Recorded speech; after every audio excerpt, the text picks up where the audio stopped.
सभी को नमस्कार। अंग्रेज़ी तो हम बहुत अच्छी तरीके से बोल लेते हैं, लेकिन मुझे लगता है कि दिल की ज़बान हिंदी है। तो जो you are comfortable with Hindi, हाँ हाँ बिल्कुल। तो थोड़ा हम हिंदी अंग्रेज़ी ऐसा करके इसे थोड़ा इनफॉर्मल कर देते हैं, ताकि थोड़ा दिल से दिल की बात हो। अब होता यूं है कि ये कोई फिल्म बनाता क्यों है? ऐसे क्या मतलब इमरजेंसी आ जाती है कि भाई मुझे अभी ये पिक्चर बनानी है। हम थोड़ा वहाँ वहीं से अपना जर्नी को शुरू कर देते हैं कि वो कौन सा ऐसा लम्हा था जब ऐसे लगा कि इस पर सोचे, और फिर जैसे गुलजार साहब कहते कि एक गाना जो है वो कोई एक पल में नहीं बनता है, उसको संजोना पड़ता है, किसी बच्चे की तरह उसको बढ़ाना पड़ता है, किसी पौधे की तरह बढ़ाना पड़ता है। फिर एक वक्त ऐसे आ जाता है कि वो उसका एक स्वरूप, जिसे टेक्निकल भाषा में हम कहेंगे कि उसका एक नैरेटिव स्ट्रक्चर हमें नज़र आने लगता है। और फिर उस कंफर्टेबल सिचुएशन के बाद हम अपनी प्रोसेस शुरू कर देते हैं। तो मेरा एक कॉमन सबसे सवाल है, जो एक एक करके हम उसका जवाब देंगे। और भले हमने फीचर लेंथ फिल्में बनाई हैं, लेकिन हम चाहेंगे कि जवाब थोड़ा शॉर्ट फिल्म टाइप का हो, ताकि दो तीन चार जो सवाल पूछने हैं मुझे वो वहाँ उस तक हम पहुँच पाए। और फिर हम ऑडियंस को भी इतना सिंसियर ऑडियंस है कि जो संडे को भी मॉर्निंग में आया है यहाँ पे, तो उनको भी थोड़ा वक्त देने की हम कोशिश करें।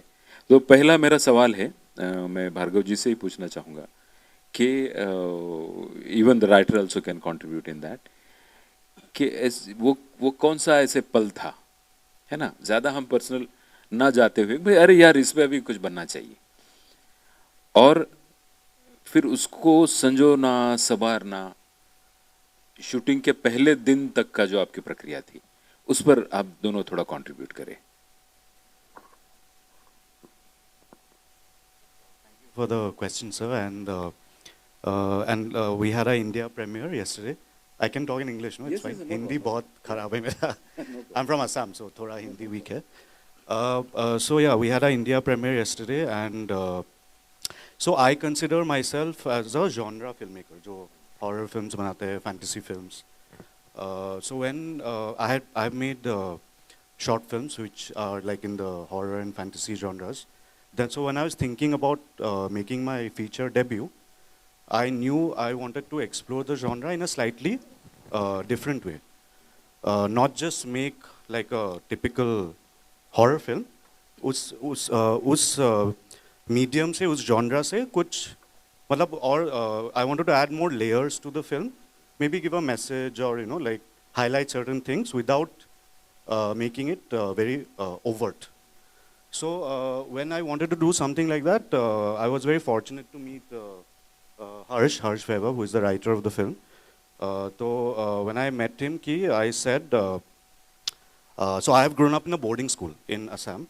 I've spent around 8 years. So every year we were sent on these expeditions to Arunachal Pradesh, Sikkim, Meghalaya, uh, and so these trips were very adventurous. Like some of the earlier trips when I was like in class 5, 6, 7, there were the memories are still very alive in my mind and heart.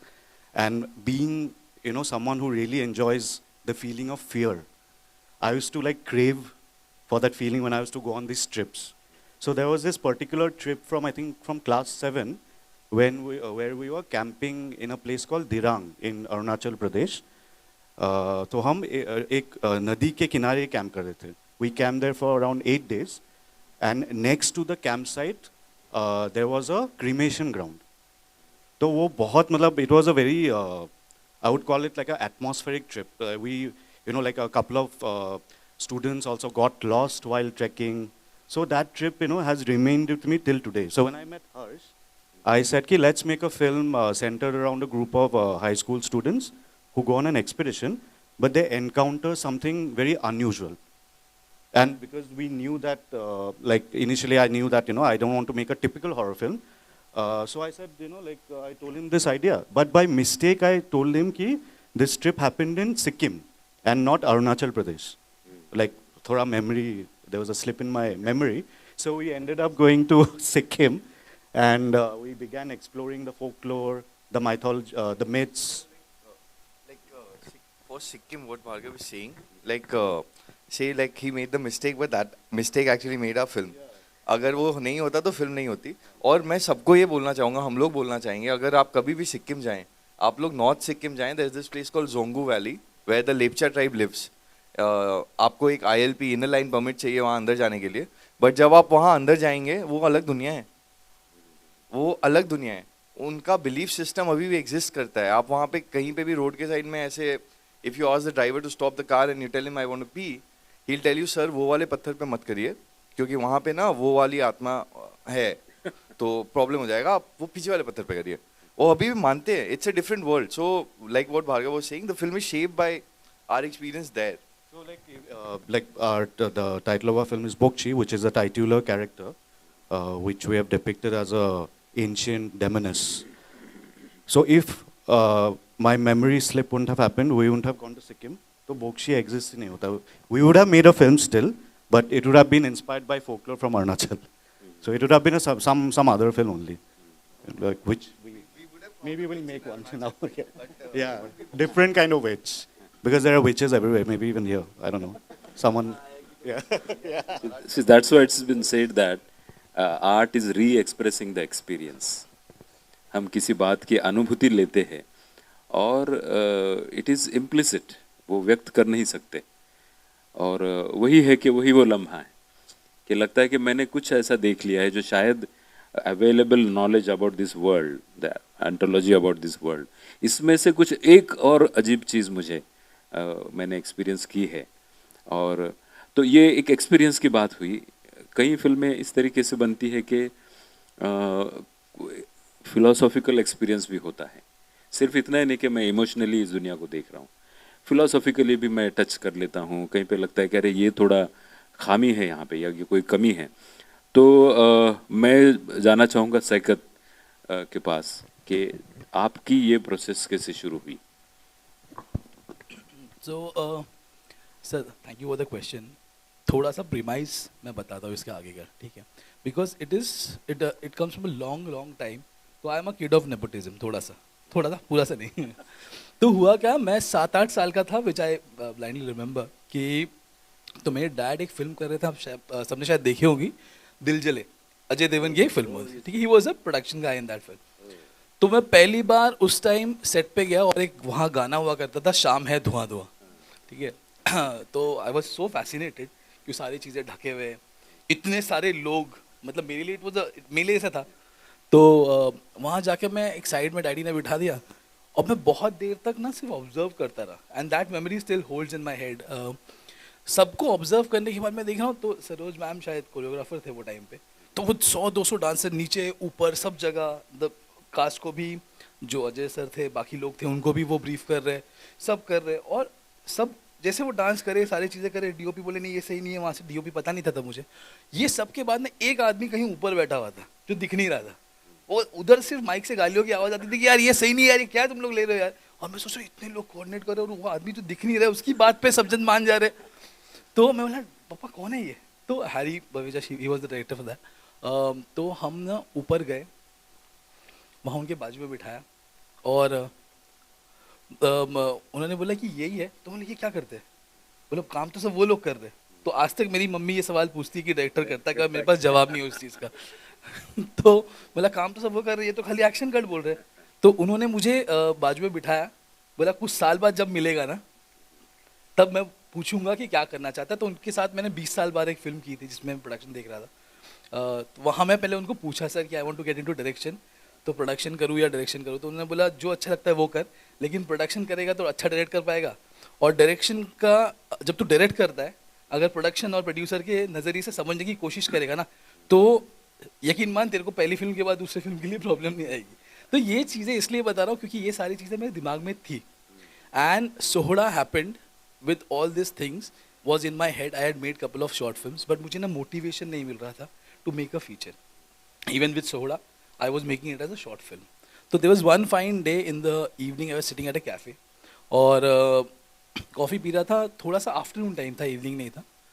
तो बाहर मैं जैसे ही जब देख रहा था ना, तो एक रैक पिकर जो होते हैं ना, वैसे गार्बेज लेके पीछे चलते हुए जा रहे थे, ठीक है, और उसके पीछे एक बहुत क्यूट सा बच्चा फादर की चप्पल पहन के उसके पीछे पीछे ना घसीट के चल रहा था।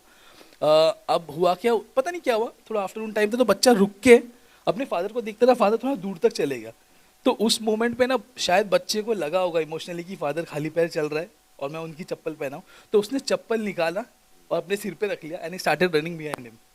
That was the moment that triggered this idea in my head कि why not set an example with a film जिसमें you just put the values of your father into a slipper and then put it out in from the perspective of a sun.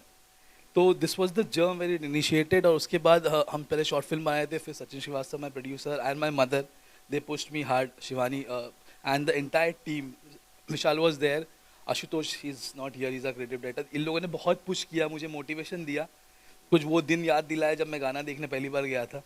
And finally, we thought with my personal experiences of the loss, which I had lost my father at an early age, I thought this message is very important to convey out. और इस तरह से हम उस चीज़ों को ना कुछ personal experiences से, कुछ काल्पनिक चीज़ों से जोड़ते जोड़ते we made a film. या please please. I would like to add something.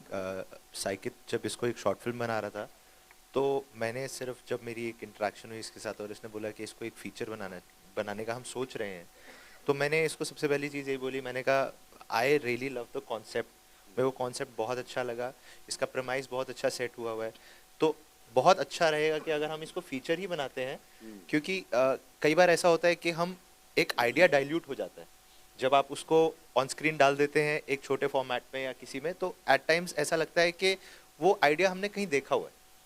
तो जब इसने मुझे आइडिया, मतलब ये स्टोरी का आइडिया सुनाया, तो मुझे इतना यूनिक लगा और इतना अच्छा लगा कि मुझे लगा कि इसका एटलीस्ट हम जो बेस्ट कर सकेंगे इन द गिवन रिसोर्सेज, हमें बेस्ट करना चाहिए इसे। हम जैसे किसी गार्डन में से जाते हैं, बागान में से किसी जाते हैं, तो कई बार ऊपर से फूल गिर जाते हैं या कहीं फल नीचे मिल जाते हैं। फिल्म देखने का प्रोसेस भी ऐसा ही है। भोक्शी में जैसा एक लाइन मुझे अभी भी याद है उसमें कि इंसान बाकी प्राणियों से अलग कैसे है, क्योंकि वो आग को कंट्रोल कर सकता है, he can control fire, and this is how we are differentiated from other creatures. उस पर मेरा ये सोचना है कि इमोशन भी एक ऐसी चीज़ है जो शायद हमको उन सब से अलग करती है। तो ये इमोशन ही होती है जो एक फिल्म का, ये मेरा अपना मानना है कि वो ड्राइविंग फोर्स होता है। अब इनके बाद मैं आपसे पूछना चाहूँगा प्रबोध जी से कि आपको वो कहाँ से वो किक मिली, या व्हाट वाज दैट मोमेंट? 6500 जो जब मैंने वो आंकड़ा देखा, वैसे तो जिस विषय पे मैंने ये फिल्म बनाई है वो 2022 फीफा वर्ल्ड कप कतर में जो हुआ था उसके ऊपर है। 6500 जब मैंने आंकड़ा देखा 2022 में, मेरे ख्याल से वो मोमेंट था कि जब मेरे को लगा कि लाइक हाँ, मेरे को इसको एक फिल्म में बनाना है। 2711 मजदूर सिर्फ भारत से मारे गए और 6500 से ज़्यादा मजदूर, मतलब इंडिया, नेपाल, अफ्रीका, बांग्लादेश, पाकिस्तान, इन सारी जगहों से मारे गए। तो और जब मैं वर्ल्ड कप देख रहा था, और लाइक आई लव फुटबॉल, तो मैंने खुद मेरा खुद से ही सवाल था कि लाइक भाई, मतलब इतना डेवलपमेंट कितनी लाशों पे खड़ा हुआ है। तो बस वही, मतलब वो एक ये था। और बीबीसी दुनिया की एक बहुत अच्छी स्टोरी थी जो मैंने देखी और मेरे को लगा कि लाइक नहीं भाई, ये मूवी तो बननी चाहिए। वो ऐसी थी कि लाइक एक नेपाली लड़की खड़ी है एयरपोर्ट पे, उसने लाल कलर का जोड़ा पहना हुआ है, सुनहरे रंग की चुनरी, माथे पे बहुत बड़ा सिंदूर लगाया हुआ है, और कोई एक आदमी आके उसको कुछ बोल के जाता है, और जैसे ही वो निकलता है वो डह के वहाँ पर ही गिर जाती है, और उसके पीछे से एक ताबूत आता है जो उसके पति की लाश है। तो बस यही, इसी चीज़ ने मेरे को इतना अंदर से हिला दिया कि लाइक पहले ये डॉक्यूमेंट्री बनने वाली थी, बट फिर वो मोमेंट पे मैंने डिसाइड किया नहीं यार, इसको फिल्म बनाएंगे। फिर मैं काफ़ी माइग्रेंट वर्कर्स से मिला, करीबन 600 से ज़्यादा वर्कर्स की फैमिली से मिला और मैंने देखा कि लाइक मोस्टली ये जो पीछे जो छूट गए हैं वो है औरतें। तो वैसे ही मैंने अपनी कहानियों को 4 औरतों पे, जो माँ, बहन, बीवी और बच्ची, जो एक आदमी अपने प्रॉमिसेस करके जाता है, ठीक है, उसको कैसे निभाएगा, उसी के ऊपर मैंने ये फिल्म। बहुत बहुत बढ़िया। देखो सिनेमा, हाँ अच्छे से बजाओ यार, ताली सब बजाओ, ये इसके कोई पैसे नहीं लगते। जो दिल से अच्छा लगा, दूसरे ने नहीं बजाया तो भी चलेगा, अपना दिल खोल के बोल दो। यही तो फिल्म मेकर्स करते हैं। जो मुझे, मेरे दिल तक जो बात मुझे पहुंची है ना, अगर 2,000 रुपया मिल गया कहीं किसी कहीं से, है ना, जैसा इनका वॉलेट खो गया अभी, किसी को मिले तो दे देना। तो तो 2,000 मिल गए तो हम जेब में डाल देते, किसी को बांटते नहीं है। फिल्म मेकर या कलाकार ये होता है कि वो उसको जो कोई मिल जाता है तो तब तक रिलैक्स नहीं होता जब तक वो बांट नहीं देता। मुझे लगता है बहुत बड़ी बात है ये। जैसे ओपनिंग सेरेमनी में आप में से काफ़ी लोग थे नहीं वहाँ पे, एक अच्छे नोट पे 11th AIFF शुरू हुआ और उसमें हमारे ऑनरेबल चांसलर सर ने, अंकुश राव कदम जी ने, ये बात रखी कि अगर दिल से निकलता है तो सुर है, नहीं तो फिर वो बस एक साउंड है। अब फिल्म होती क्या है, यहाँ पे हम लोग हट जाएंगे, एक फिल्म शुरू हो जाएंगी, कुछ इमेजेस आएंगी, कुछ साउंड बजने लगेगा यहाँ पे, लेकिन ये एक्सपीरियंस तब बन जाता है जब वो अपनी जान डाल देता है। मेकर, उसका सारा टीम एक जान से सब उस पर जुड़ जाते हैं। लेकिन एक एज एन मेकर मेरा अपना एक्सपीरियंस है कि कई बार ये लगता है डेफिनेटली कि यार कहाँ है, झमेले में पड़े या ये क्या स्टोरी चुन लिया यार मैंने, मतलब ये तो पता नहीं इसका क्या होने वाला है। और जब 20 दिन का स्केड्यूल रहता है और 12वें दिन जब ऐसा फीलिंग आता है तो वो तो बड़ा सुसाइडल होता है कि यार आधा पैसा भी गया, अभी जो गया वो बचा भी नहीं सकते। तो मैं वापस, एक कॉमन क्वेश्चन सबके लिए है कि अब तो ये स्क्रिप्ट बन गया और ये तय हो गया कि युद्ध पे अभी जाना है और जो भी हो अभी जाना है। इसके बाद में का थोड़ा सा हम इसको अभी एकेडमिक कर देते हैं कि जो फॉर्मेशन ऑफ, मैंने फॉर्चुनेटली राइटर भी हमारे साथ है, DOP भी हमारे साथ है, तो ये ऑडियो और विजुअल्स को लेकर के जो एक नैरेटिव स्ट्रक्चर को बांधने की जो प्रक्रिया थी आपकी, वो प्रक्रिया कैसे थी उसमें? कहीं पे ये होता है ना कि हम भी थोड़ी धुंध में भटकते रहते हैं कि यार पता नहीं यार ये सीन हो नहीं रहा है। कई बार ये भी होता है कि नहीं, इस सीन को वापस एक बार करके देखते थे। कई बार एक्टर्स से हम कंट्रीब्यूशन लेना चाहते हैं, कई बार टेक्नीशियन से कंट्रीब्यूशन, या एडिटर से बैठते कि यार I was not comfortable shooting this scene, तुम इसका कुछ करके दिखाओ, नहीं तो इसको निकाल देंगे। ये थोड़ा सा हम एक एकेडमिक एंगल से वैसे ही क्रम से हम आगे जाएंगे। तो please contribute your experience.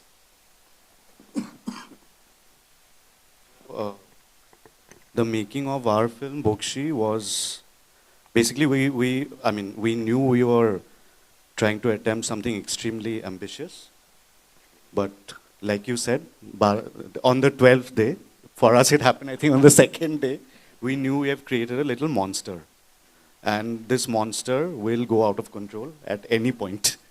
Like the kind of ideas we explored and we are also exploring now, they are naturally, I think, that ambitious nature comes into the foolishness of making such films. And Bokshi was, I mean, like I'm sure for all of us, shooting, especially making an independent film, is so challenging, considering the financing, resources. For us, that was there, of course, and Bokshi is a true blue independent film. Like I'm the sole producer, he's the executive producer. And but we mounted the film. Our attempt was to mount the film on a, like we wanted to have an elevated experience, to give the audience a very elevated experience through the audio-visual, aspects of the film. So we went all in, and our locations were like 90% we shot in the forests of Sikkim, and we had many night scenes. So naturally, when you're making like a atmospheric horror film, we need like lights, like good cameras, this and that.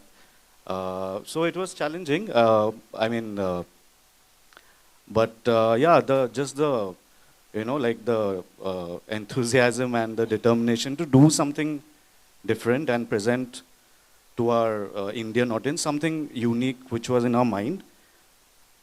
That kind of kept us going.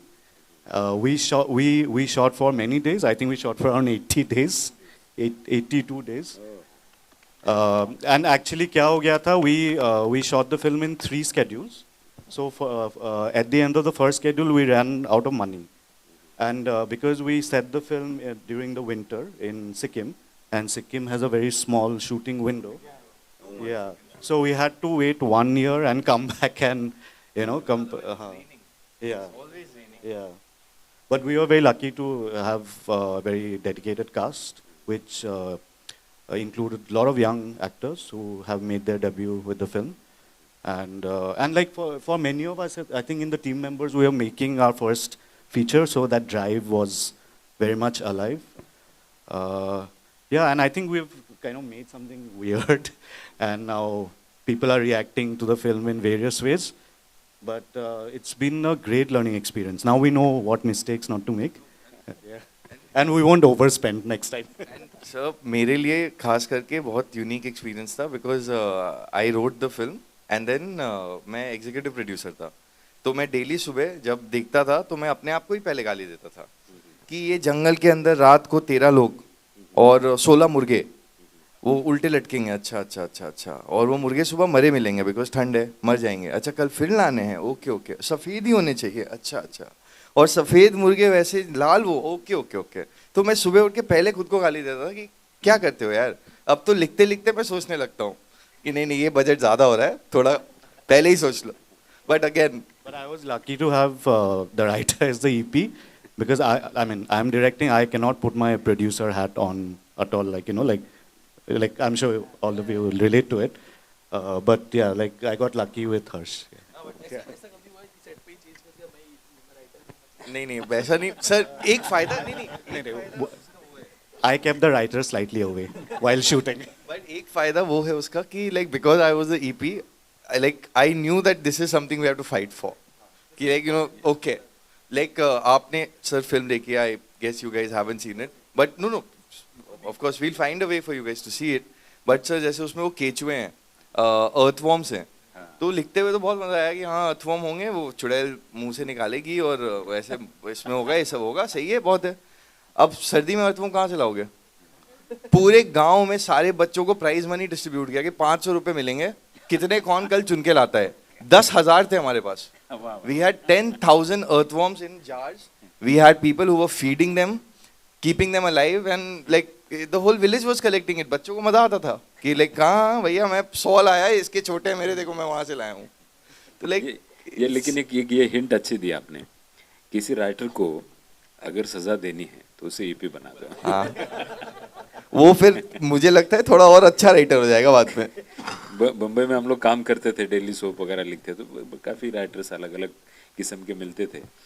तो उनका एक dialogue मुझे अभी याद आया कि वो मुझे कहते थे, बेटा मैं घोस्ट राइटर था, तो बोलते थे बेटा ये स्क्रिप्ट जो है ना फिल्म का, वो कलम और स्याही से नहीं लिखना है, इसको ऐसे सोचो कि तुम अपने खुद के खून से लिख रहे हो, तो वो पॉसिबल हो जाएगा। नहीं तो यहाँ पे लिखने में मैंने लिख दिया था कि फिर वो सारा विलेज हरा भरा हो जाता है, तो वो बोले पप्पा आएंगे वो हरा भरा करने के लिए।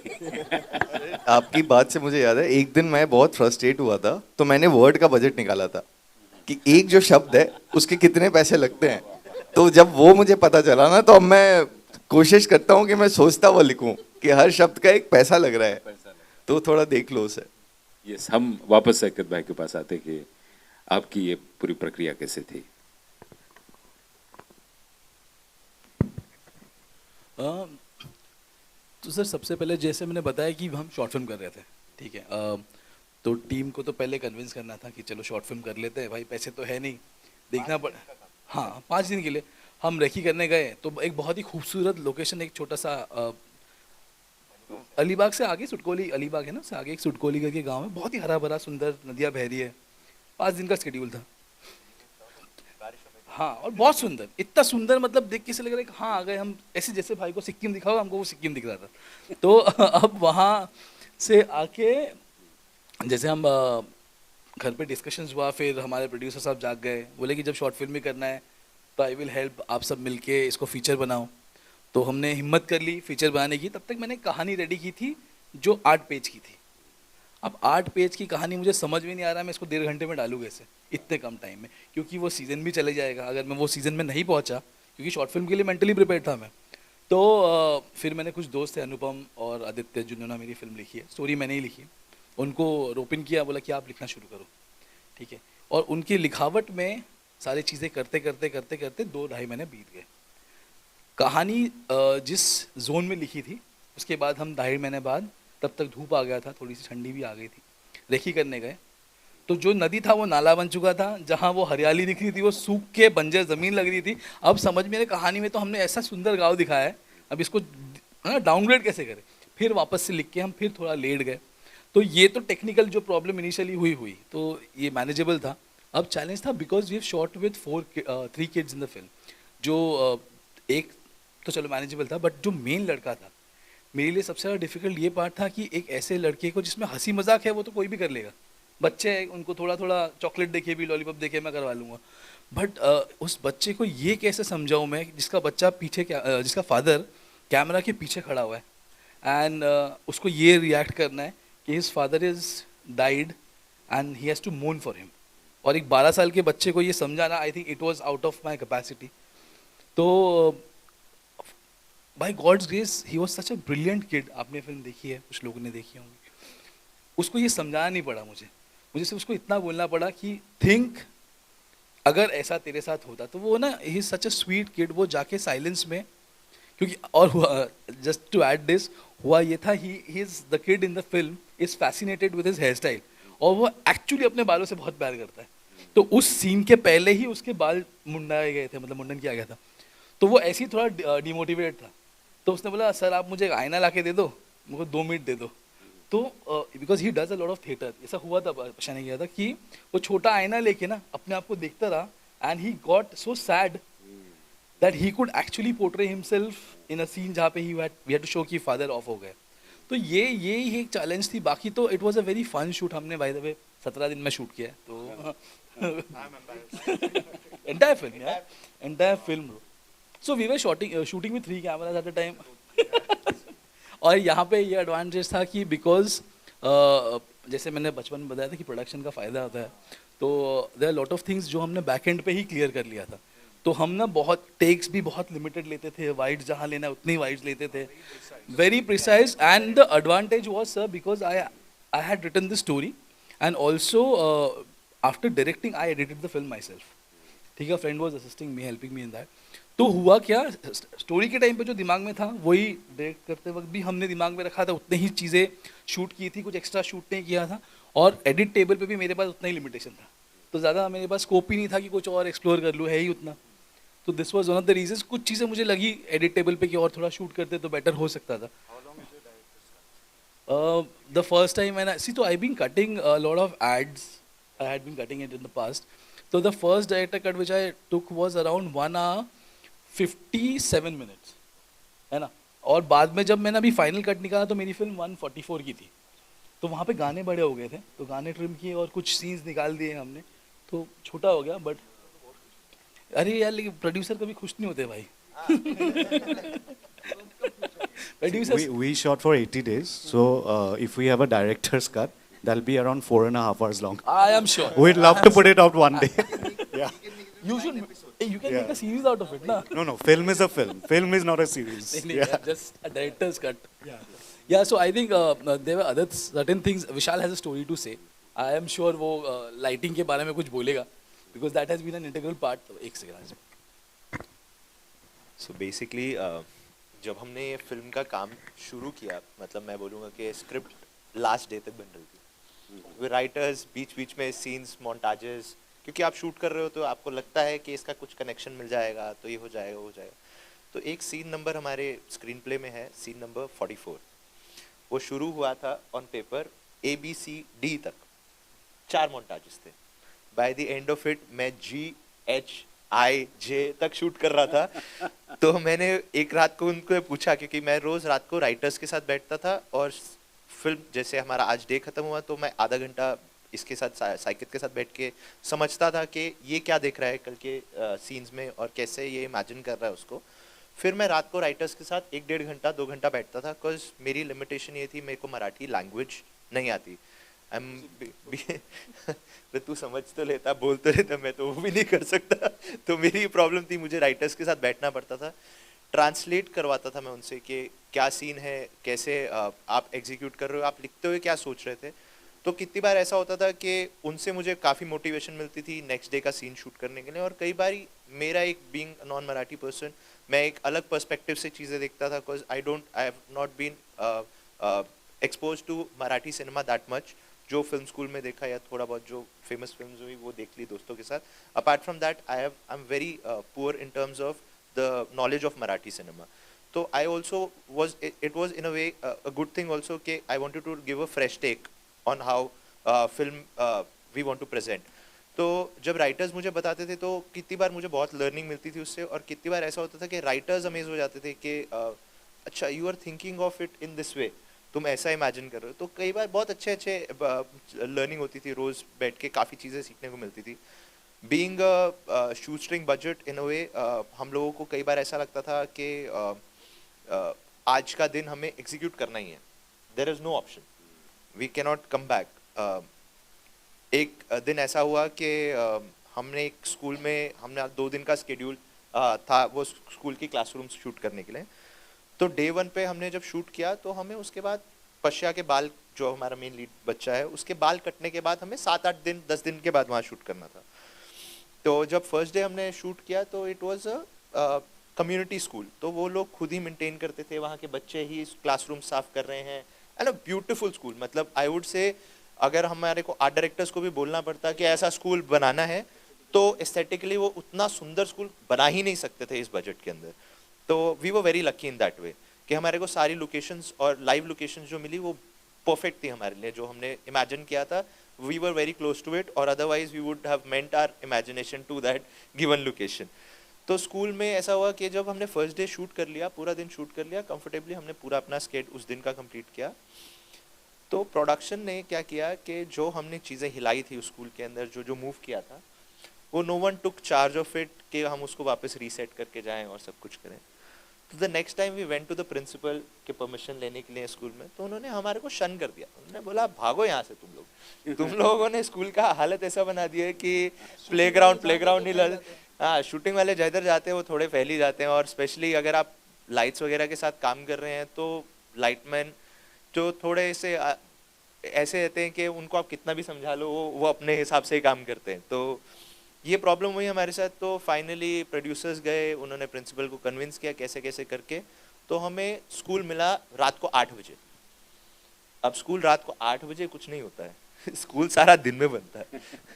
अब मेरे पास ये चैलेंज है ऑन लोकेशन, मैं बॉम्बे में शूट नहीं कर रहा कि मैं एक्स्ट्रा लाइट्स मंगा सकूं, मेरे पास जितनी लाइट्स हैं मुझे उसी के साथ डे बनाना है। तो द इंटायर एक्सटीरियर, मतलब I don't know if you, मतलब वो किसी को नोटिस नहीं होता है क्योंकि हमने उसको इतना ही कंसाइज फ्रेम्स में शूट किया और वैसे ही लाइट करके शूट किया। And I am someone who likes to light the entire scene, I don't like to light it for particular shots and all. मैं यूनिवर्सल लाइटिंग करके काम करता हूँ। तो हमने वो ऐसी लाइटिंग किया कि हमने रात में उसको पूरा दिन बनाया। तो ऐसा 2 बार हुआ हमारे साथ कि हमने रात में दिन बनाया है और शूट किया है। तो ये एक्सपीरियंस था एक चीज़ I just want to add one thing. तो ये एक खाली पूरा किस्सा नहीं है, इन्होंने बहुत आसानी से बोल दिया कि उनको कन्विंस किया और स्कूल मिल गया, ऐसा हुआ नहीं था। हमारे प्रोड्यूसर्स गए, ईपी ने बहुत कन्विंस किया, उनको बोला सर ऐसा है वैसा है, कुछ नहीं हुआ। फिर बोले देख हमसे तो नहीं हो रहा, तू जाके बात कर। मैं गया, बोला सर देखिए क्या ये तो चलिए चलता रहेगा, आप उस दिन मिले, आप इतने स्वीट थे तो मैंने आपके लिए एक रोल लिख दिया सर। अब देखिए क्या होता है, हर इंसान के अंदर कहीं ना कहीं एक्टर होता ही है, आप इसको नहीं छुपा सकते, वो खुद गुनगुना ले। हाँ, तो पहले तो थोड़ा गुस्सा थे, बोलते क्या है, तो अब ना मेरे पास लाइन है ना मेरे पास स्क्रिप्ट है, ये तो वहाँ बोलने के मैंने बोल दिया। बोला मैं सर आता हूँ, और यहाँ से मैं राइटर को मैसेज कर कुछ भी 4 लाइन लिख दे, उसको समझ नहीं आ रहा क्या है, उसने 5-6 ऐसे भलते लाइन लिख के भेज दिए जिसका कोई मतलब नहीं है। तो बोला सर देखिए राइटर ने लिखा है बट मज़ा नहीं आ रहा है मेरे को, आप प्रिंसिपल के हिसाब से जो बोलना चाहे बोल सकते हैं आप, और वो फिल्म के अंदर है, उनसे हाँ है 3 सीन है उनके, तो उस तरह से वो मान गए जिसके लिए वो दिन को रात, आई मीन रात को दिन बना पाया. That is how it happened. ये ऑडियंस के लिए कि ये this process is so complicated कि जैसे आपको एक पेंटिंग बनाना है कि भाई समंदर में जहाज का कुछ हो रहा है अभी, है ना. तो जब आप देखते हो ना, कभी लाइव पेंटिंग का सेशन आपने देखा, तो कई बार हम सोचते हैं ये क्या कर रहा है, ये अभी बीच में पूरा नीला कर दिया, बीच में कोई और ही कलर डाल दिया, अभी कुछ खराब कर दिया. फिर जब तक एंड तक नहीं बैठते आप, तब तक उस लहरों में घिरा हुआ वो जहाज आपको नजर नहीं आता. प्रोड्यूसर और बाकी सारे लोगों का देखना ऐसे होता है, जैसे कुछ फेमस डायलॉग्स मैंने जो सुने हैं प्रोड्यूसर से कि भाई इतना सूरज खिला हुआ है, इतनी धूप है, फिर भी जनरेटर और ये करके लाइट क्यों जला रहे हो. या एक बार प्रोड्यूसर ने मुझे पूछा था कि सीन तो इधर चल रहा है, फिर इतना बड़ा लाइट का मुंह उधर क्यों घुमाया, और वो घुमा के वो थर्मोकोल को क्यों धूप सेक रहा है, तू उसका शूटिंग करने वाला है क्या. तो ये सारी प्रक्रियाएं होती रहती है. सर आप बिल्कुल सही बोल रहे हैं. एक सेकंड मैं ऐड करता. सर इसने पूरी गांव की लाइट उड़ा दी थी एक बार. पूरी रात. और गांव वाले जो भड़के हम पे 5 घंटे. आप छोटा सा गांव है, उनके लिए मतलब लाइट जाना बड़ी बात होती है.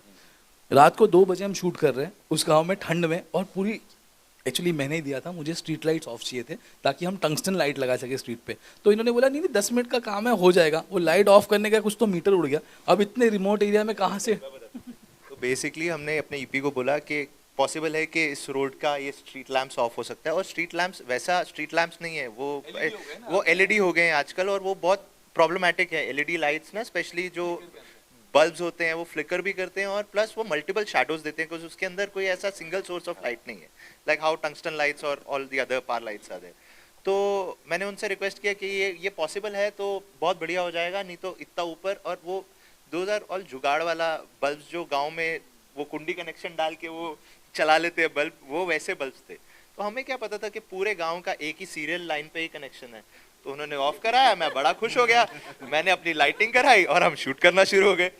अब थोड़ी देर बाद मैं देख रहा हूँ कि धीरे धीरे लोग बढ़ना शुरू हो गए हैं सेट पे, आसपास, और एजिटेटेड फेसेस दिख रहे हैं मेरे को. आज इनको क्या हुआ है कि रात को 11-12 बजे तक सेट के आसपास घूम रहे हैं. ठीक है, कोई बात नहीं, ऐसा चल रहा है. थोड़ी देर बाद ईपी आके कहता है भाई आप प्लीज खत्म कीजिए, पूरा गांव अंधेरे में. मैंने कहा क्या हो गया भाई. तो कह रहे ये लाइट के साथ साथ पूरे गांव की लाइट ऑफ होती है. तो एक ये बहुत फनी इंसिडेंट हुआ कि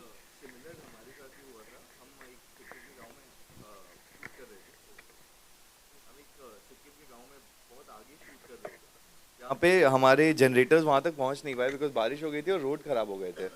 तो अभी हमें शूट करना था, रात का सीन था, और वही सर थर्माकोल को बत्ती दिखा देते और रात को तो पूरा ग्राउंड. और ऐसा है कि ऊपर पहाड़ पे लोग हैं, वो नीचे देख रहे हैं वहाँ क्या हो रहा है, तो पूरा एरिया लिटअप है.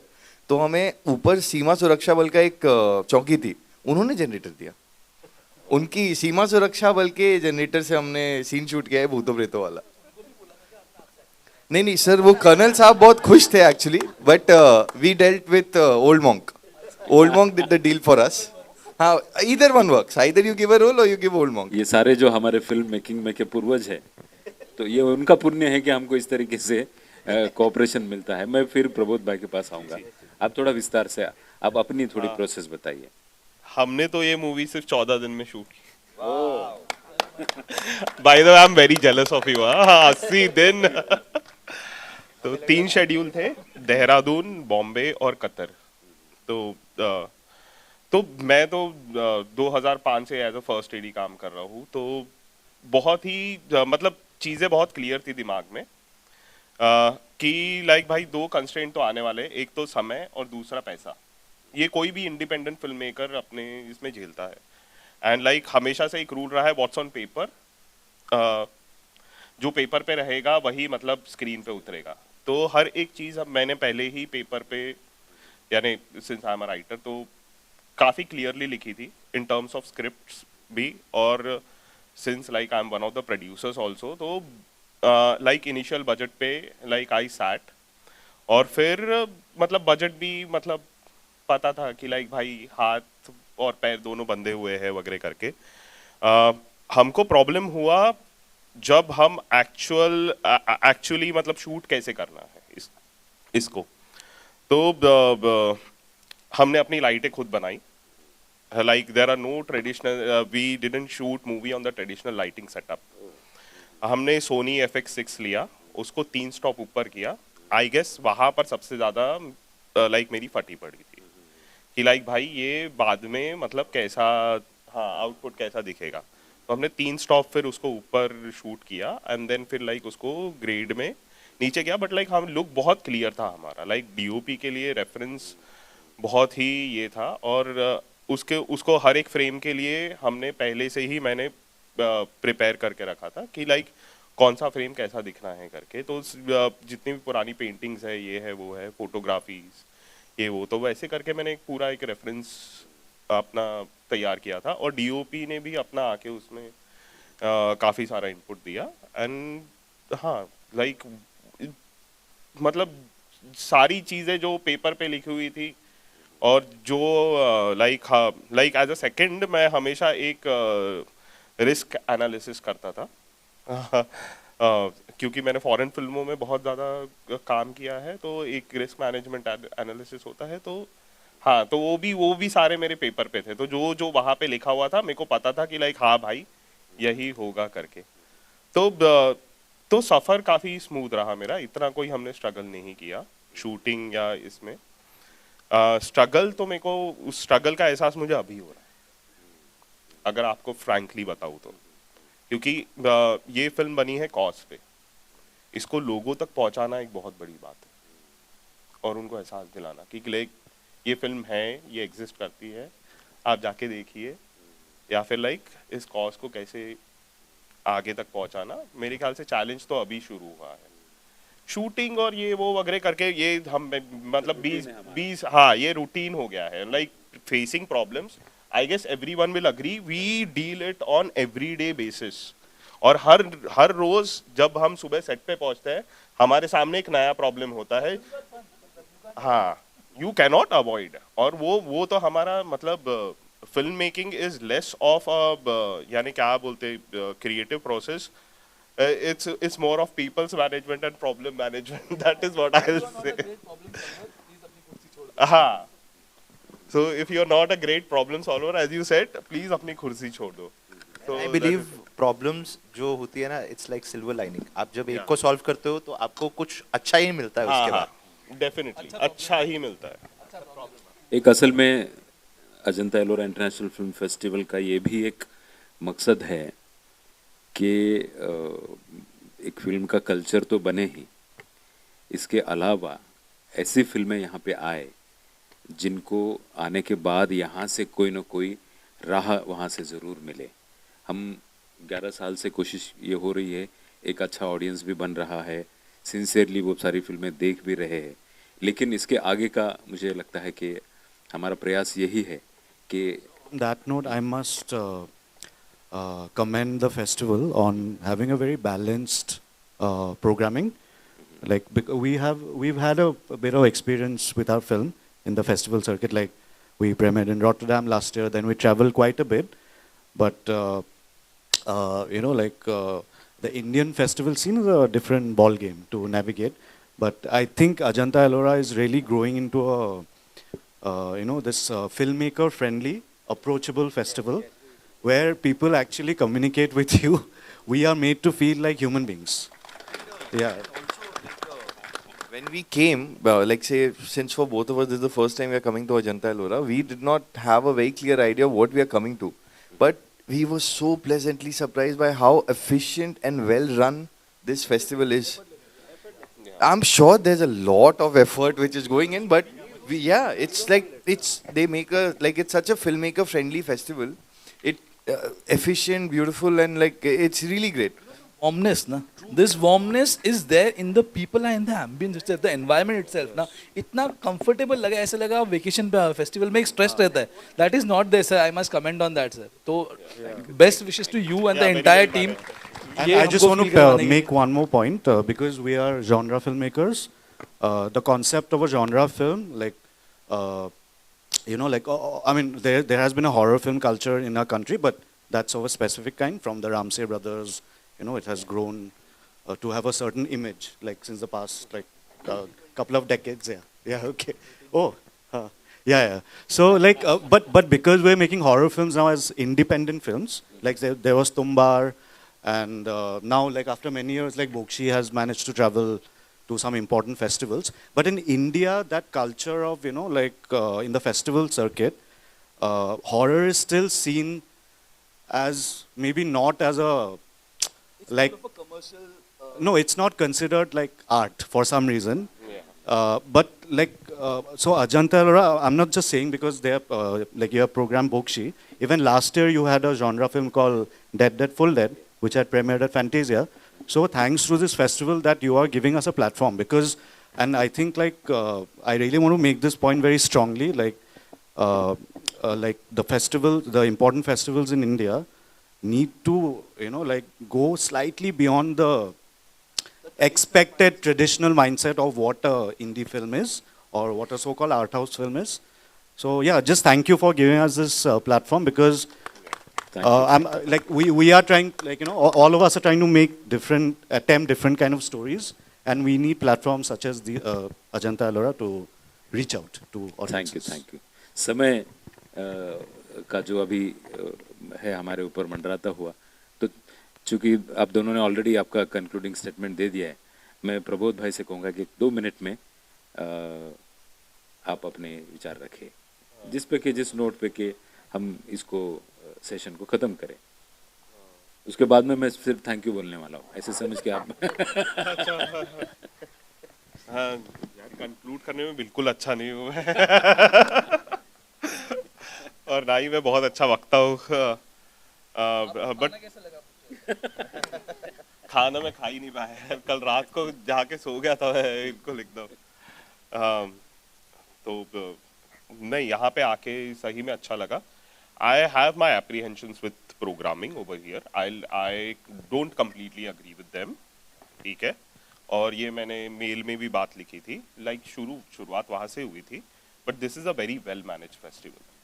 And the kind of films also I see over here, I quite like it. And trust me, when I say well managed, I wasn't expecting such welcome. But like, yeah, like I like it. I like being here. Thank you very much. एक गाना जिसके शब्द ये थे कि ये मुलाकात एक बहाना है और प्यार का सिलसिला पुराना है, तो ये प्यार जो है वो इस आर्ट के प्रति है, सिनेमा के प्रति है। आपको अच्छा अगर लगा है तो मैं ये मानता हूँ कि सबसे निचले स्तर पे हमारे जो वॉलंटियर्स हैं, it is because of their dedication. We have around 100 volunteers, जिनमें से 50 स्टूडेंट्स ऐसे हैं जो इस वेन्यू पर आते भी नहीं हैं। They are managing the transportation and hospitality and this and that. तो ठीक है, लेकिन अलग सोचना, अपने एक्सपीरियंस को दुनिया की जागे समझ के बांटते रहना, ये जो प्रक्रिया है, ये जो प्रोसेस है, ये बड़ी दुखदाई है, परेशान करने वाली है। फिर भी आप जैसे लोगों को देख के उम्मीदें और आगे बढ़ती है।